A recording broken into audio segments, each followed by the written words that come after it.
Bonjour, c'est Gilles du site boursicoté.com. Voici l'analyse technique du CAC 40 pour cette journée du lundi 24 juin 2013, avec aujourd'hui donc encore une grosse séance de baisse, puisqu'après une ouverture sur un gap baissier, eh bien le CAC 40 a clôturé sous les 3600 points, à savoir 3695,63, perdant 1,71% sur cette séance, plus de 62 points perdus par rapport au cours de clôture de vendredi. Donc on entretient ici la forte dynamique baissière qui est apparue suite à l'ouverture ici de ce gap, un gap conséquent, et donc l'apparition d'une figure dite en trois corbeaux, puisque nous avons trois bougies très baissières avec des décors dont la volatilité est supérieure à la moyenne, et donc une forte dynamique.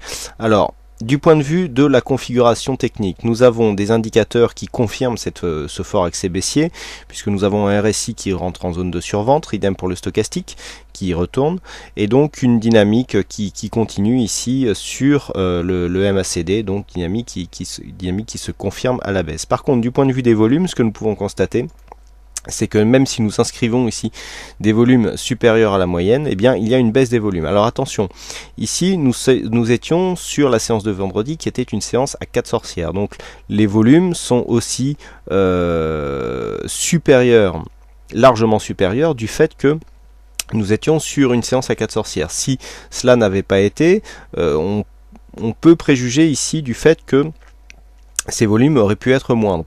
Par contre, là, ce qui est intéressant, c'est que nous avons donc des volumes qui sont inférieurs, notamment à la première bougie baissière qui est apparue. Donc là, ici, clairement, nous sommes sur un signal de continuité. On ne peut pas vraiment parler d'essoufflement.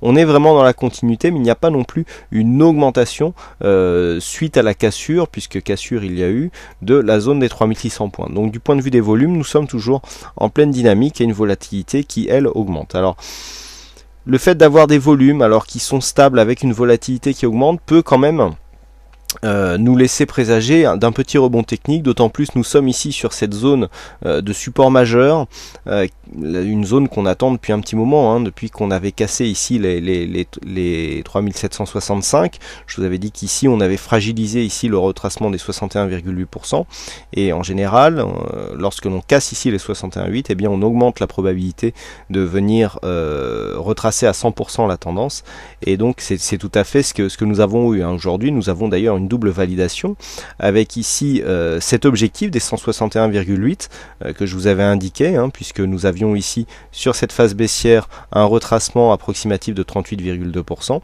et donc dans ce cas on reporte les Fibonacci sur la phase de consolidation, et avec l'extension nous obtenions ici une confirmation de cette zone de support à 3638,50, bon, qui n'a pas servi à grand chose sur cette phase, mais voilà, nous avons double objectif qui est fait, à savoir cette extension de Fibonacci et cet objectif donc de retracement total qui était quelque part le scénario depuis que nous avions eu ici une cassure de cette zone des 61,8. Donc là on est, je dirais, maintenant au moment de vérité. Je vous avais donné une zone de support donc entre 3585 et 3600 points. On est venu attaquer cette zone, on l'a même cassé avant cette reprise. Le fait que nous restions, je dirais, dans la possibilité d'avoir une cassure, c'est que certes il y a une cassure, mais on est revenu clôturer juste dans cette zone. Donc là, il va falloir attendre, la confirmation devra certainement venir dès demain, puisque même avec un petit début de rebond technique que nous avons eu après l'ouverture, on sent bien qu'il n'y a pas de conviction et que les cours vont rester ici sur cette zone. Donc là, on est vraiment au moment où eh bien, tout va se décider. Alors, sur cette phase de cassure, si la cassure devait intervenir, il y aurait certainement ici un mouvement de pullback. On est quand même ici sur une zone majeure. Je rappelle donc, pour situer le contexte, depuis que nous avions la cassure de cette zone ici en décembre 2012, on avait eu un appui, deux appuis, trois appuis sans cassure avec des zones ici. On était sur une zone de point bas ici qui se situe à 3599,22. Ici nous étions à 3601,05, et ici nous avions sur le plus bas 3600,81, donc 99, 3601, 3600. Donc ici une zone majeure qui a été attaquée ici. Je vous avais dit qu'on était venu attaquer cette zone, qu'il y avait attaque et donc fragilisation, et donc le fait que l'on revienne ici avec qui plus est encore plus d'amplitude, eh bien fragilise encore cette zone. Et là demain s'il y avait une attaque, je pensais même qu'avec cette mèche là on allait casser directement. Bon, c'est vrai qu'on partait de loin quand même, mais ici, le fait que nous soyons sur cette zone, s'il devait y avoir une attaque demain, eh bien la cassure serait totalement confirmée. Alors, dans ce cas, je vous rappelle que l'objectif donc baissier de cette phase se ferait sur un report ici de l'amplitude totale, à savoir entre 4070 points et 3600 points. Eh bien, nous avons environ 470, 480 points d'amplitude. Si on retranche ici, ça nous emmène sur les 4100 points. Hein. Donc ici, attention, on est quand même sur une zone vraiment très importante. Alors les 3100 points ne seraient pas pour demain, mais d'un point de vue moyen terme, c'est tout à fait les objectifs que l'on pourrait attendre. Alors, pour la séance du jour, et donc pour demain, quels sont les points à surveiller? Bien toujours cette zone ici, 3585-3600 points, avec une zone de confirmation ici sur la zone 3574, puisque c'est la zone de point bas du jour. Personnellement, j'attendrai un petit rebond technique. En général, ici, après une figure comme nous avons aujourd'hui en 3 corbeaux, ça va impulser ça peut impulser une tendance sur le moyen terme, puisque nous avons vraiment tous les signaux, hein, mais il y a quand même ici une forte baisse, hein, je veux dire, sur cette zone ici, nous avons quand même connu une baisse que nous allons mesurer tout de suite. Voilà, si on se place ici par rapport à la clôture donc, que nous avions le 18 juin, eh bien en 4 séances, nous avons perdu quand même 6,86%. C'est assez énorme, hein, on perd 265 points. Bon, c'est assez conséquent.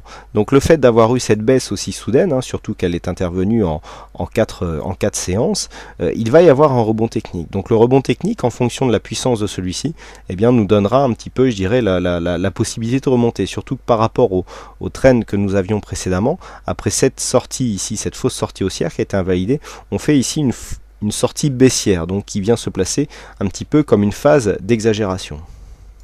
D'ailleurs, pour s'en convaincre, il suffit de consulter ici ce graphe où il y a les bandes d'exagération qui sont matérialisées. Nous avons ici une forte exagération baissière, hein, sur cette phase. On sort largement ici de la bande colorée, ce qui traduit ici une forte exagération. Donc là, nous avons quand même une zone de support majeur, une zone de trend ici baissier qui est accentuée à la baisse, une phase d'exagération. Donc il devrait y avoir rebond technique demain. Alors maintenant, rien ne nous dit que s'il y a rebond technique, cela va inverser la tendance. Donc surtout que là, la zone pour inverser la tendance se situe ici sur cette zone ici de résistance intermédiaire qui se situe à 3669 points. À noter que nous sommes venus tester cette zone ici comme un point significatif, puisque c'est le plus haut de la séance, hein, 3668,11. On est vraiment dans l'épaisseur du trait. Donc là, le fait d'avoir vraiment cette exagération à la sortie d'une figure chartiste connue sur une zone de support majeur peut laisser penser qu'un rebond technique devrait intervenir. Maintenant, si ce rebond ne dépasse pas ici 3669 points, il ne s'agira que d'un rebond technique qui entretiendra une tendance qui, elle, reste baissière. Par contre, s'il devait y avoir ici une cassure de cette zone des 3574, eh bien on confirmerait totalement la dynamique qui est en place, et qui, même si elle est puissante, eh bien pourrait continuer. On a vu des baisses beaucoup plus... Enfin, on a vu, même si c'est rare, des baisses plus accentuées encore. Donc rien n'est sûr, hein, on ne dégage que des probabilités. Donc voilà ce que l'on peut dire sur cette analyse technique. Donc les points à retenir pour demain, les plus hauts et plus bas du jour, hein, comme souvent, 3574 et 3669. Alors aujourd'hui il y avait un jeu du fixing et c'est Silver Falcon qui gagne donc avec son pronostic. Bravo à toi. Et puis quant à moi, il ne me reste plus qu'à vous souhaiter à toutes et à tous une bonne soirée. Bonne chance dans vos prochains trades et on se retrouve donc dès demain pour d'autres analyses techniques en vidéo. Bonne soirée à tous, pardon.